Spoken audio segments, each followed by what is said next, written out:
Hello, and welcome to Just Around the Corner with Dennis Mansfield, a podcast focused on culture, history, travel, and even a little entertainment from time to time. I hope you enjoy traveling with me and with my guests, my clients, friends on each episode. Today's episode is a bit different. I've invited my son, Colin Mansfield, to turn the tables on me and interview his old man about life and the things that moved and molded me. Now, as a business coach, podcaster, and author, I invite you to subscribe to my newsletter by clicking onto my website at dennismansfield.com and hit the button on the landing page. I think you'll like that too. I'm Dennis Mansfield.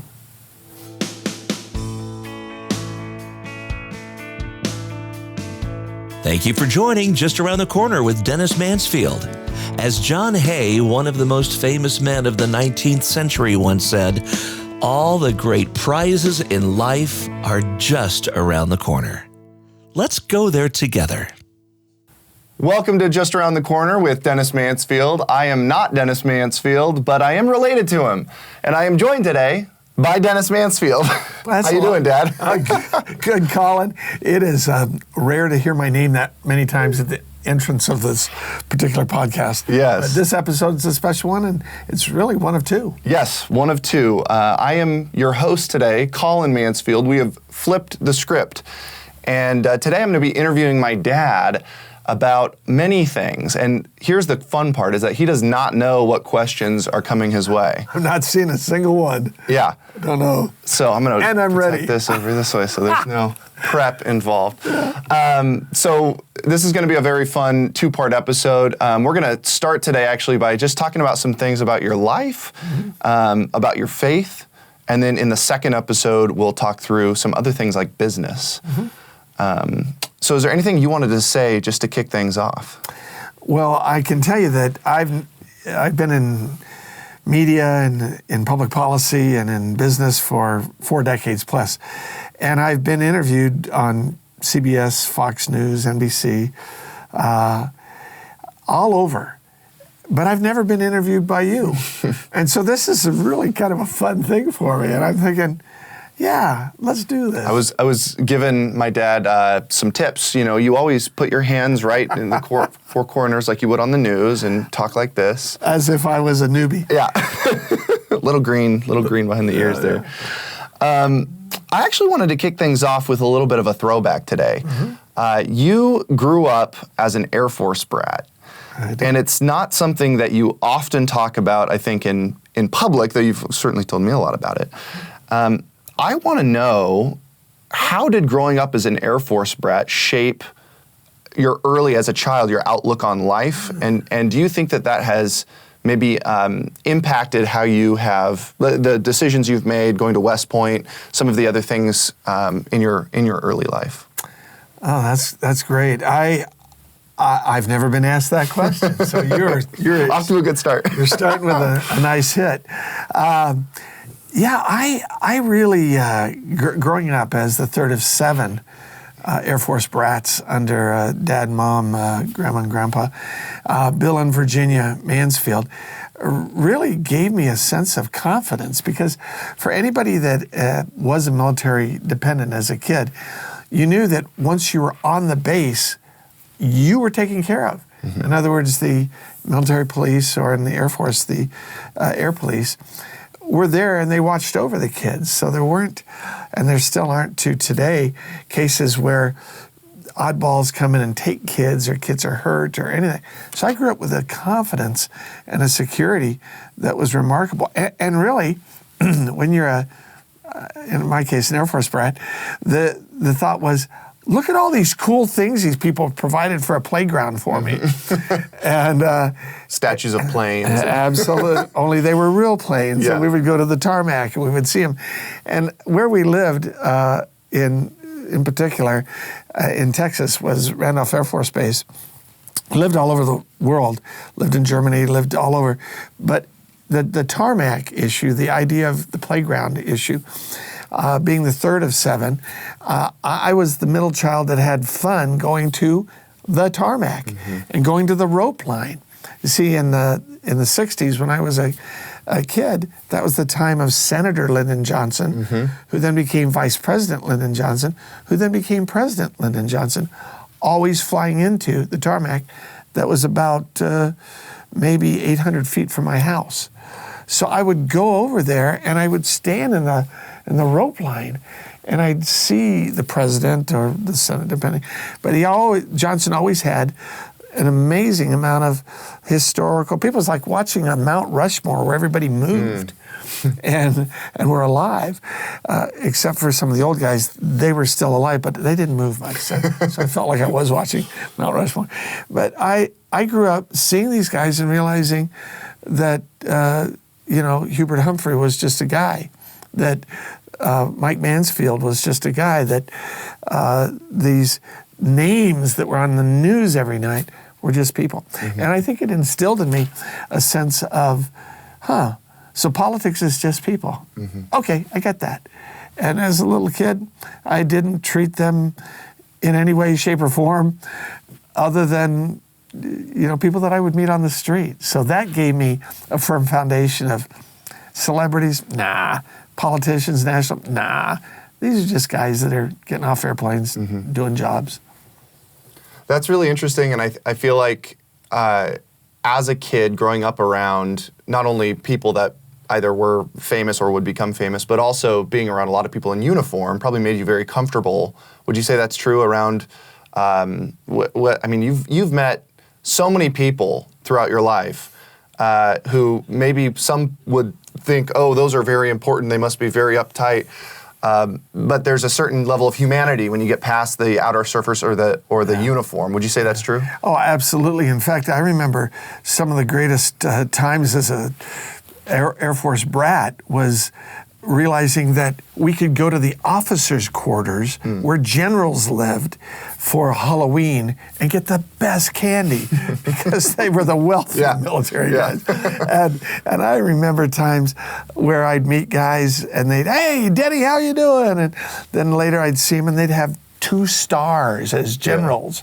And I remember thinking later as I did go to West Point and met generals and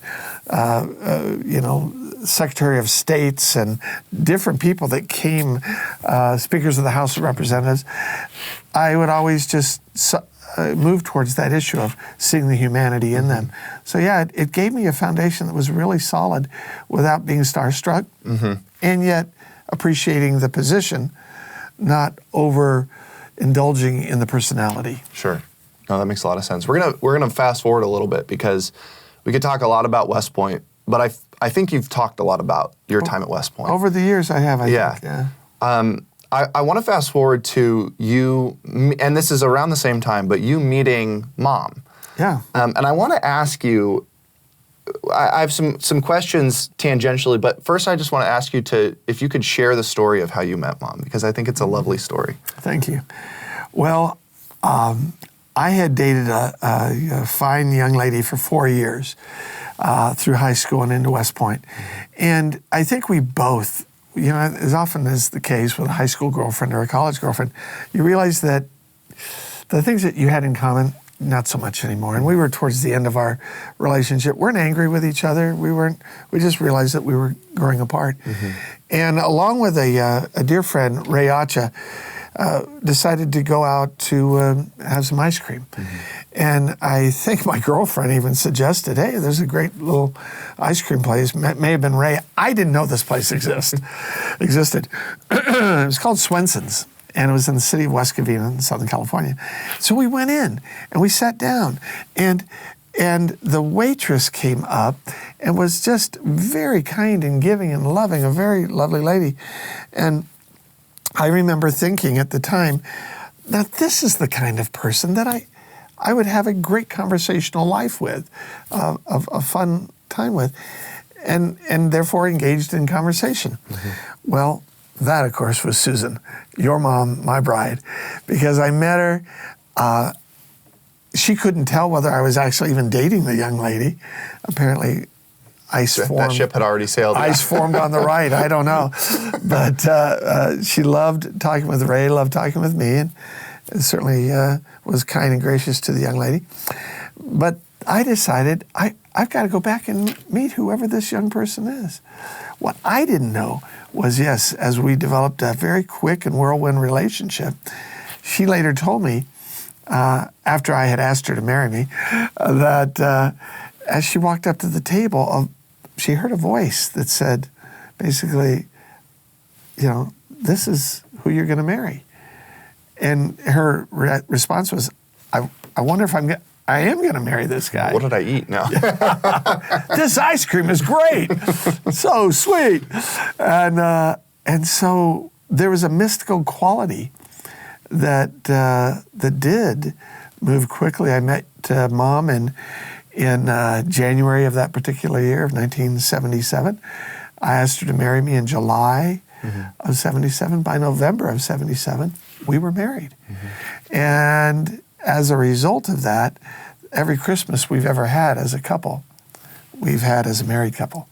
And so when you think about the holidays, and November, of course, being the month that we were married in, was also her birthday. And so I had to marry her before her birthday so that we were both the same age. Gotcha. As I like to say, she was way older than me. She was like 6 weeks older than me. And I just didn't want, the songs from Mrs. Robinson. Yeah. I didn't want the sound of cougars in the background. You know what I mean? Okay. Here's something that I've had to, I grew up just knowing. Obviously, faith is very important to our family, always has been. But for you and Mom, as an early married couple, of course, you were raised Catholic. As an early married couple, you were not, and maybe you weren't Christians is a hard spin to take on it, but you certainly weren't really involved in any churches. You maybe believed in Christ in a sort of ethereal way. But I'm very curious, and I think it's something that will segue nicely into some other questions that we have later on. But what was it like marrying, falling in love with somebody, establishing maybe some early traditions and having your own sort of getting your rhythm down as a couple, being non-Christians, and then coming to the Lord, and those having to change, or perhaps there having to be new ones in addition to the old ones. What was that like? Well, there's a great scene in a movie, Field of Dreams, where the Kevin Costner character is communicating to his brother-in-law that he built the big field for invisible ghosts that are out there. And of course, the brother-in-law's thinking to himself, "What are you, nuts?" Right. And yet, when Kevin Costner's character's daughter chokes on a hot dog, one of the ghosts who later became a doctor steps out to save the life of the child. And the brother-in-law looks up and sees all of the players. And he goes, "What? When do they arrive? What's going on? Did anybody know about this?" Well, that's how I felt when I came to know Christ.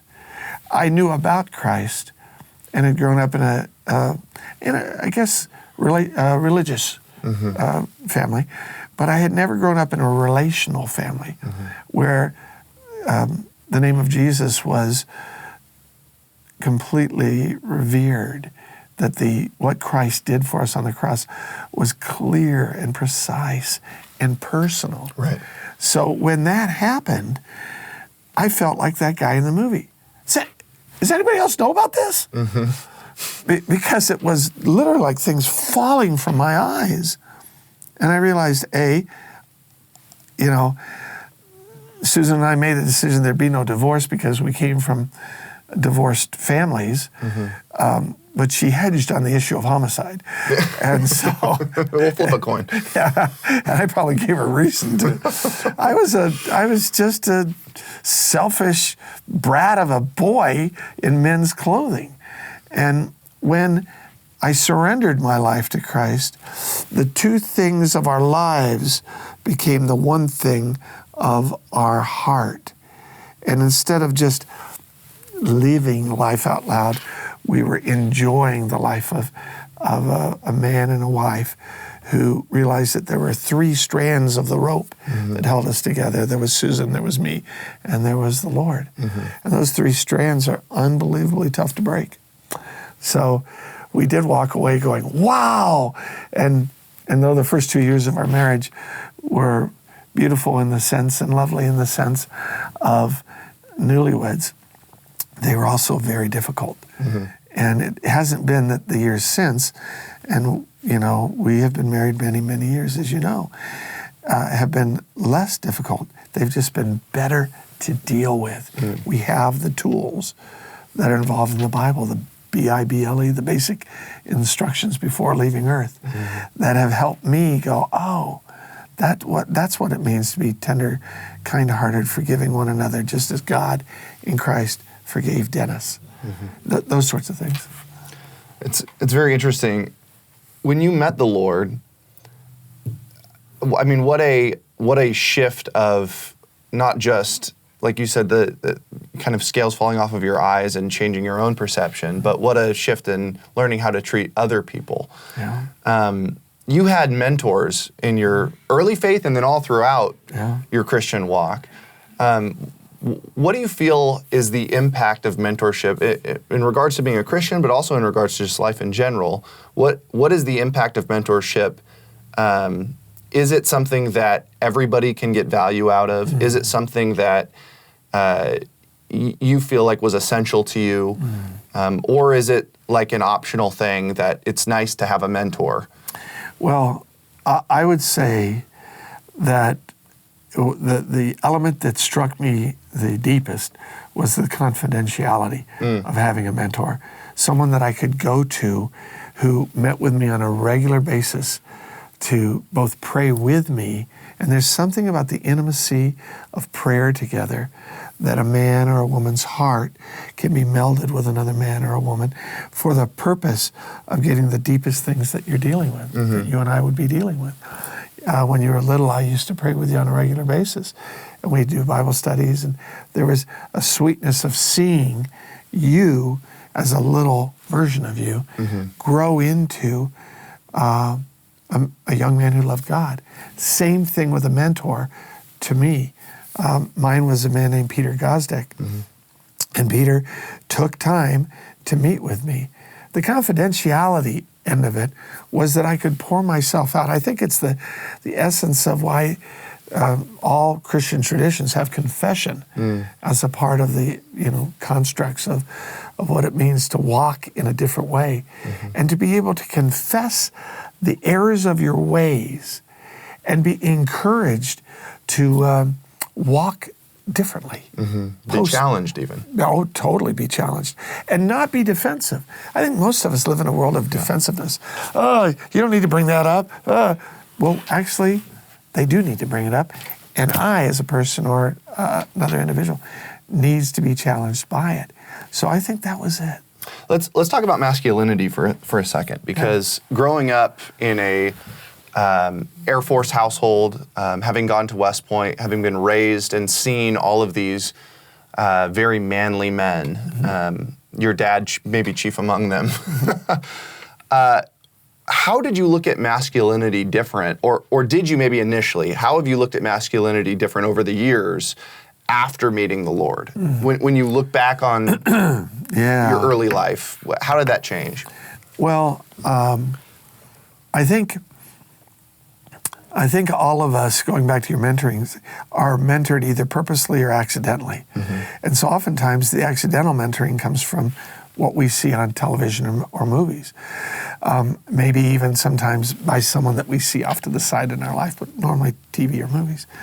And so the idea of a John Wayne, the idea of a Kirk Douglas, a Steve McQueen, Robert Redford, would be sort of an iconic image of what manliness was.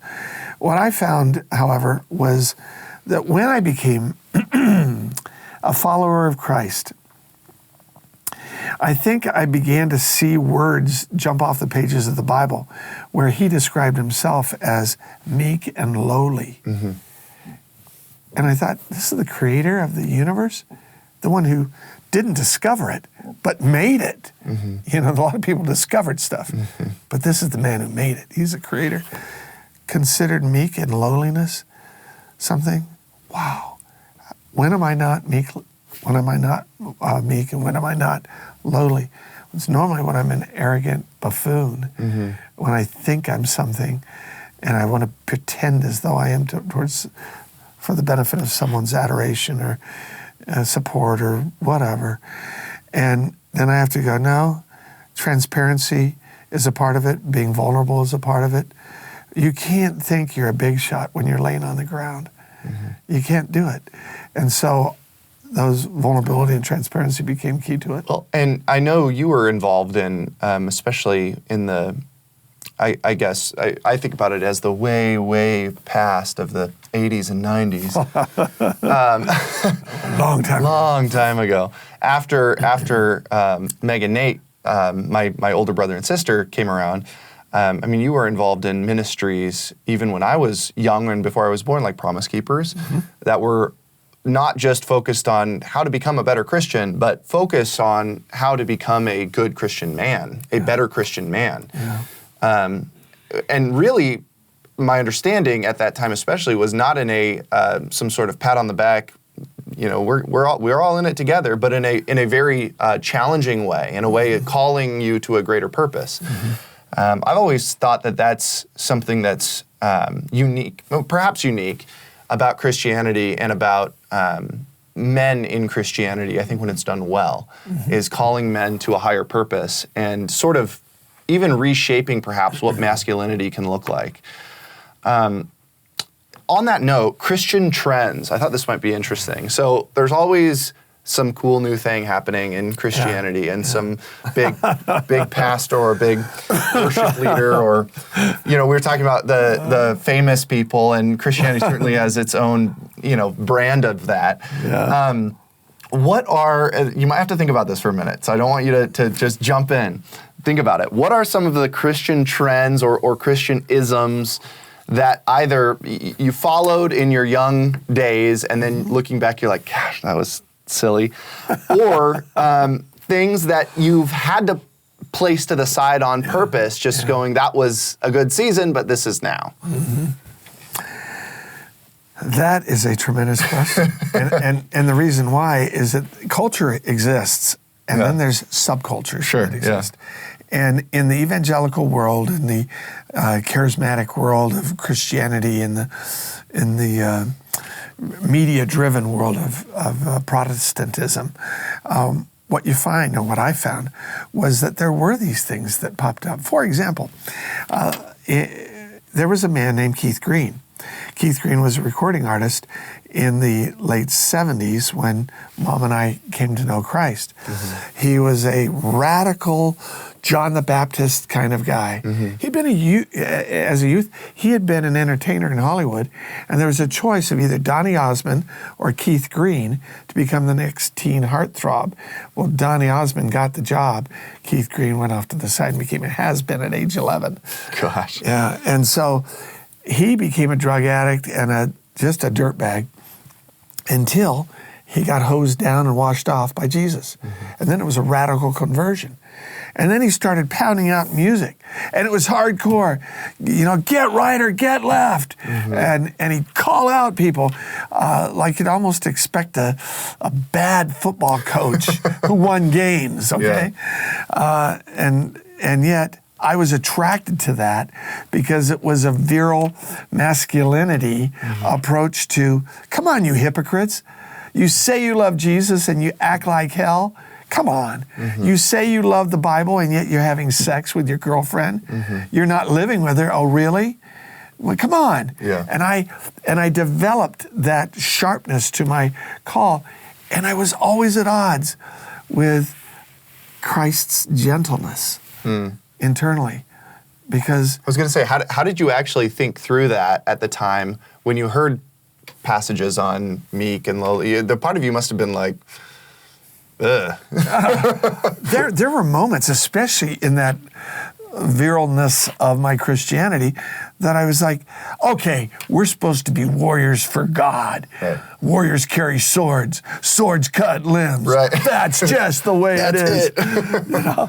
And in time, I think my zeal became arrogance. Mm-hmm. And then it was perfect timing to go in the ministry. Mm-hmm. I'm like, what? Yeah, let's go in and conquer there.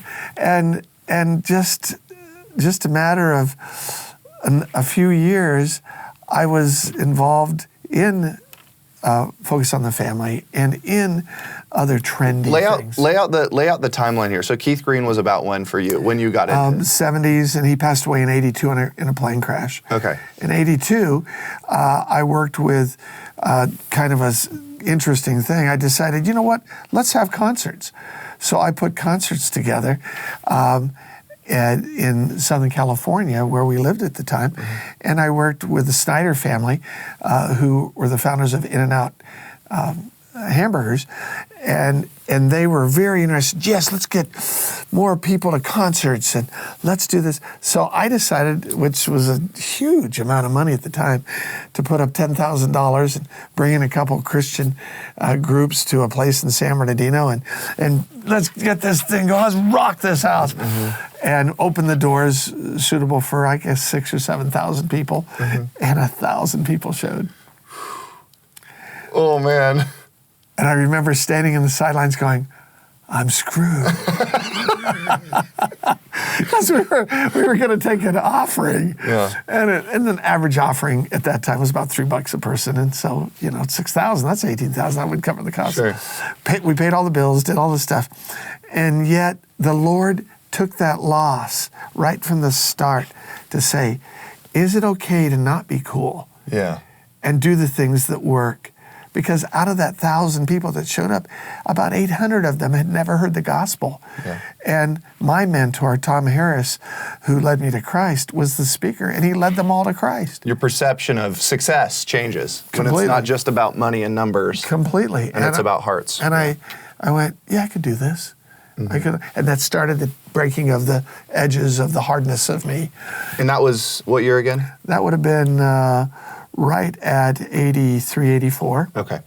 And as a result of that, I went got a partner in business, Woody Wood, and he and I decided we'd go in and work on construction stuff. And the very first thing we were given was the concert, of all things. And it was to develop this place, Glen Helen Regional Park. And here Woody was a solid Christian, and I was a growing Christian. And we started a company, and the first people to hire us were Steve Jobs and Steve Wozniak. And they wanted to put on the US Festival. And we went, okay. We didn't even know what it was.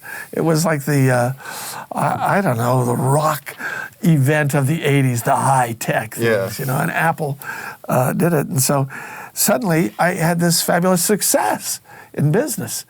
And I remember, this is so great, A, never take me to a horse race, and B, never count on me winning the lottery, okay? I went up in the band that was playing.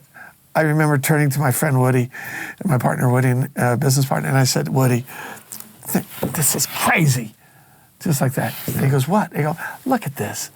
This is a band from Ireland, of all places, with a stupid name. U2. They're going nowhere. They're going nowhere, man. And Woody said, well, don't be so harsh on your judgment. Anyways, I was at one of literally U2's first concerts and put it on. And that was fun. That was kind of like, wow. So let's do it. We're going to do another fast forward here, because I wanted to focus this conversation around a faith. And I think for you, and you can correct me if I'm wrong, but when we think about the rhythm of Dennis Mansfield's life and the major sort of inflection points, there's, I think in all of our lives, points that all kind of do this, and then there's long stretches that are life, right? And that really is the raising families and having kids and doing soccer games and being sports coaches and all of that, which is real life.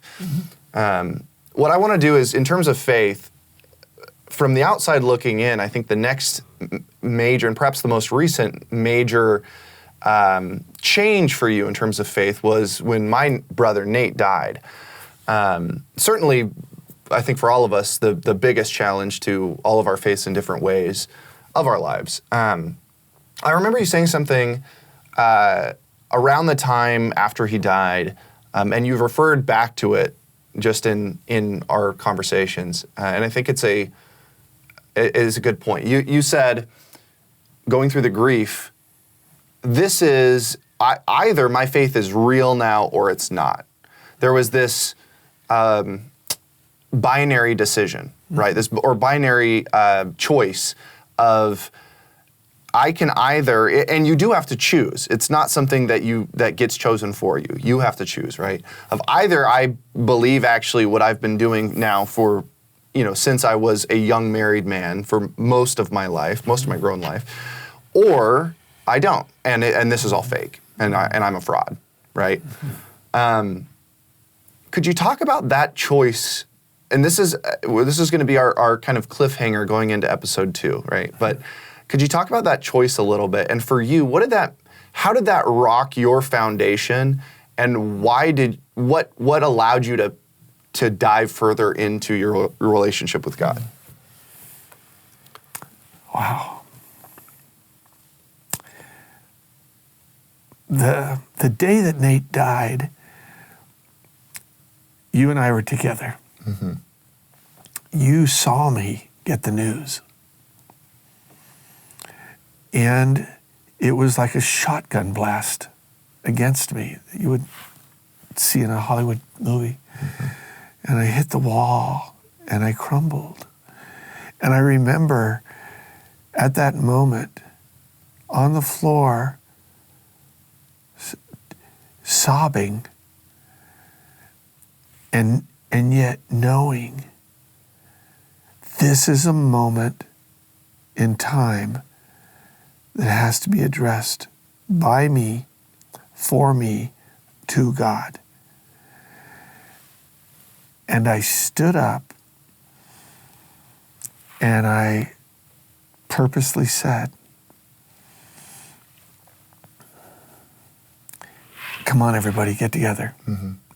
And you, your sister Meg, Caleb, her husband, Mom, and I huddled like you would see in a rugby scrum. Mm-hmm. And I said, this doesn't try our faith. This proves our faith. Mm-hmm. And we will rejoice in the God who gave me my son, you, your brother. We will rejoice in the fact that he didn't have his hand on Nate Mansfield. Mm-hmm. He always had Nate in the palm of his hand and always knew where he was and was there the moment he died, now almost 15 years ago. And when I did that, it was an act of sheer volition, of purposeful action and attitude that I had never planned on, I had never anticipated, but because of this backdrop of decades of knowing every day that if this day was my last day, I will have lived it fully for Jesus Christ. Mm-hmm. And that if I could live that in my own life, I could see that when I saw the end of my own firstborn child's life. And it was in that God met me and healed me of what could have been deep and agonizing pain that was full of what ifs, or where were you, right, or any of those things. No, Christ is real. And if God so loved the world that he gave his only begotten Son, that whoever would believe in him would not perish but have everlasting life, then how is that truth applied to me losing my firstborn? Right. And it was, faith is the evidence of things not seen. It's the substance of things hoped for. And if that's the case, and the Bible says that without faith, it's impossible to please God. At that moment in time, I took a stake and nailed it into the ground tethered to my soul. And I said, this is where I am. I will not be moved. Well, and what I appreciate about that, kind of linking in some of what we talked about, is that decision was born, like you said, out of it wasn't one decision. That was many decisions leading up to a decision to go, I'm going to dive deeper in. It was also leadership for our family, right? And it was that the essence of like positive masculinity steeped in Jesus coming forward at the time where it's needed most. Correct. I think this is where we're going to wrap it up, even though this is a really good conversation, because I want to tie this into how all of this faith that we've talked about in the next episode, and all of your life from a young boy to a grown man who was pretty red-faced and could get very angry, to being that but now a Christian, to being not that and learning the value of like you were saying, meek and humble, and how can these things all marry together? What I want to do in the next episode is I want to talk about how has that impacted the day-to-day, all that in between we talked about. How has that impacted as a businessman, as a coach, as a mentor yourself, and to sort of tie this into the viewer of how all of us have stories, right? We all have our own story, and we all know the stories of our parents, of our grandparents, of our families. And I think what's interesting is to, as you peel that onion back, to learn more about other stories teaches you more about yourself. So what I would encourage everybody to do on the topic of my brother Nate is read my dad's book, Beautiful Nate, because Beautiful Nate is perhaps the best dive into what does it look like to be a Christian man and a Christian parent, and to do that well and to do that poorly, and all the messiness that comes with it. And it's very honest and it's very real, just as you've been today. So thank you, Dad. We'll come back next time and talk more. Thanks. I love you. I love you too, buddy. This is pretty fun. It is.